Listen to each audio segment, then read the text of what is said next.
اچھا یہ جو سڑکیں اس وقت لاہور کی کل رات سے ٹریفک جام ہے، راوی کے اس طرف جتنے لوگ جا رہے ہیں وہ 4-4 5-5 گھنٹے کل رولتے رہے ہیں، خوار ہو گئے ہیں لوگ، آج بھی کچھ اس طرح کی صورتحال ہے۔ آپ بہتر جانتے ہیں کہ شہر میں کیا صورتحال ہے، اطراف کی سڑکیں بند ہے، لوڈ ہے ٹریفک کا، ان لوگوں کو کیا میسج دیتے ہیں؟ لوگ کافی پریشان بھی ہیں اس میں وقت۔ ان کو میسج یہ دیتا ہوں کہ جب رسول اللہ کی عزت نہیں نہ ہوگی تو ٹریفک تو کیا، امام مالک کہتے تھے ساری امت مر جائے پھر، آپ تو ٹریفک کو رو رہے ہیں نا۔ امام مالک کہتے تھے اگر حضور کی امت حضور کی عزت پر پیرا نہیں نہ دے سکتی، وہ اجتماعی طور پر ساری مر جائے، پھر فائدہ کیا اس کے زندہ رہنے کا؟ تو ہم تو آئے ہیں ختم نبوت کے لیے، آپ ٹریفکوں کے ساتھ اس کو نہ ملایا کریں۔ نہیں اب دیکھیں نا، مارکیٹیں بند ہے، مارکیٹیں بند ہیں، سارے جہان بند ہو جائے نا، ختم نبوت کے مقابلے میں ان چیزوں کی کوئی حیثیت نہیں ہے۔ آپ مڑ کو جناب وہ ٹریفک بند ہو گئی تھی، وہ ادھر ٹرک بند ہوا پڑا تھا، ہویا پڑے، ان سے پوچھے انہوں نے کیوں یہ حرکت کی ہے۔ نہیں وہ تو حکمرانوں نے کی ہے، ہاں، ایک عوام یہ بھی سوال کرتی ہے کہ اگر عوام حکمرانوں نے تنگ ہوتے ہیں نا ختم نبوت پر، ان کو چاہیے کہ وہ گاڑیاں چھوڑ کر یہاں آ جائیں۔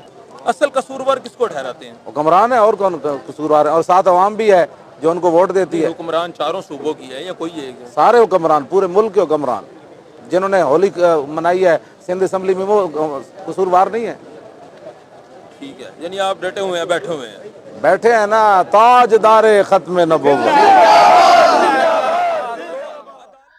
ہمیں ایک اسٹوڈنٹ نے فون کیا، 2017 کا نا خادم رضوی صاحب کا دھرنا چل رہا تھا، ان دنوں میں نا ایک بھائی نے فون کیا عثمان بھائی کے نمبر پہ، میری بات کروائی انہوں نے، تو میں نے کہا آپ کیا کر رہے ہیں؟ تو کہنے لگے میں ختم نبوت پہ کام کرتا ہوں۔ جو بندہ دنیا میں کوئی کچھ کام نہیں نہ کر رہا، وہ ختم نبوت پہ کام کر رہا ہوتا ہے۔ ہاں وہ دیکھیں نا، ناصر مدنی کی جس نے پٹائی کی تھی، بعد میں صلح ہوئی اس پیر کے ساتھ، دونوں نے پریس کانفرنس کی اور کہا ہم انشاءاللہ مل کے ختم نبوت پہ کام کریں گے، نہ توحید پہ کام کریں گے، نہ قرآن و سنت پہ کام کریں گے، کیونکہ پاکستان میں اینٹی قادیانی ہونا یہ اسلام ہے، اور ان لوگوں کا اسلام ہے جن کے ابوں نے چشتی رسول اللہ، اشرفی رسول اللہ، شبلی رسول اللہ، بلکہ ایک معاویہ رسول اللہ بھی آ جائے، ہاں تاریخ تبریز، وہ بھی میں کسی ساڑھے کٹاں گا پورا انشاءاللہ، جن کے ابوں نے یہ کلمے پڑھوائے ہوئے ہیں یا انڈورس کیا ہوا ہے، وہ ختم نبوت پہ کام کر رہے ہیں۔ ایک وقت تھا کہ یہ لوگ یعنی کتاب و سنت توحید کی بات کرنے والوں کو سینہ تان کے سامنے کھڑے ہو جاتے تھے، اب منہ چھپاتے پھر رہے ہیں۔ میں نے اس لیے کہا تھا کہ اب بریلویوں نے بھی اس کے رسول کا سرٹیفکیٹ لینا تو ادھر سے ملے گا، جن کے بزرگوں نے اپنے ناموں کے کلمے پڑھائے اور انہوں نے چھاپے ہوئے اور مناظرے کیے ہوئے، ان کو کیا حق پہنچتا ہے کہ وہ ہمیں بتائیں کہ ہم آج کے رسول ہیں یا نہیں ہیں؟ اور نسو ادھروں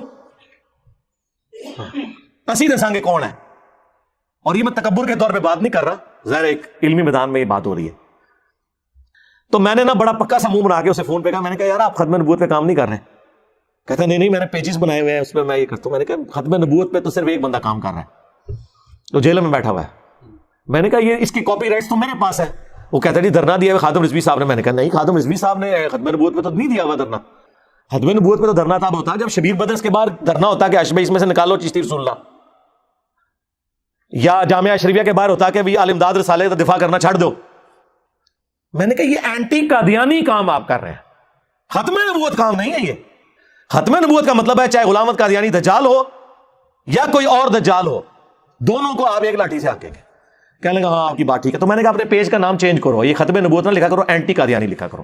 ختم نبوت کے رائٹ صرف ادھر ہیں، جنہیں لینے ادھر آؤ، ٹھیک ہے؟ کتنے یقین کریں اس وقت جو قادیانی مسلمان ہو کے آپ کے یہ ویلاگز بنا رہے ہیں نا، اور بڑا فخریہ بتا رہے ہیں ہم نے اتنے قادیانی چینج کر لیے۔ ہمیں جب علیحدگی میں ملتے ہیں میں کہتا ہوں یار چشتی رسول اللہ شریف اللہ پہ کہندے کیوں منوان لگے جو انہاں کولی تے چندہ لے رہے ہیں، انہاں دی گڈیاں تے سفر کرنے ہیں تے جلسے بھی ساڈے ہوئی رکھاندے نے، کتے مرمان لگے ہو؟ تو میں نے کہا یار پھر یہ کون سے دین کی خدمت ہو رہی ہے؟ اور یہی وہ چیز تھی جس کی وجہ سے قادیانی چینج نہیں ہوتے تھے۔ ہماری دعوت سے اتنے قادیانی کو چینج ہو گئے۔ آپ کہہ رہے ہوں گے اگر نہیں ہوتا تو تسی بھی بلاؤ تے چندہ اکٹھا کرو، پر ایک ہم نہیں اسی کر سکتے نا یار، پوری فیملیز چینج ہوئی ہیں۔ ایک ہی پوائنٹ ان کا اٹکا ہوا تھا کہ ان کے ابے پڑھائیں تو معرفت، ہمارا پڑھائے تو یہ کفر کہتے ہیں۔ تو میری ویڈیو جب ریکارڈ ہوئی قادیانیوں کو دعوت اصلاح، قادیانی حق کیوں نہیں قبول کرتے، یہ دو ویڈیوز میں سمجھتا ہوں پی ایچ ڈی تھیسز ہے۔ کسی بڑے سے بڑے قادیانی کو دکھائیں اور اسے کہیں کہ آ جا بات کریے، جو دلائل سامنے رکھیں۔ تو اسی ادھر بھی پہ رہے کہ فلانا ٹائلٹ مر گیا، فلانا ادھر مر گیا، تو آڈے جتنے مرے نا سانو پتا ہے، چھڑ دو، کوئی علمی گل کرو۔ حضرت ابو عبیدہ ابن جراح طاعون کے مرض میں شہید ہوئے ہیں، شکل نہیں دیکھی جاتی جسے طاعون ہوا ہو، اتنے موٹے موٹے پھوڑے نکلتے ہیں پورے جسم پہ، پیپ پڑتی ہے۔ تو اسی سے سمجھ آئے گا کہ وہ فاتح یرموک سن رومن امپائر گرانے والے تھے، وہ تو جناب لوگوں کو اکٹھا کر کے انہوں نے کہا سی پڑھو لا الہ الا اللہ تے لمبے پہ تے ٹور گیا اللہ کول۔ چھڑ دو یہ گلاں۔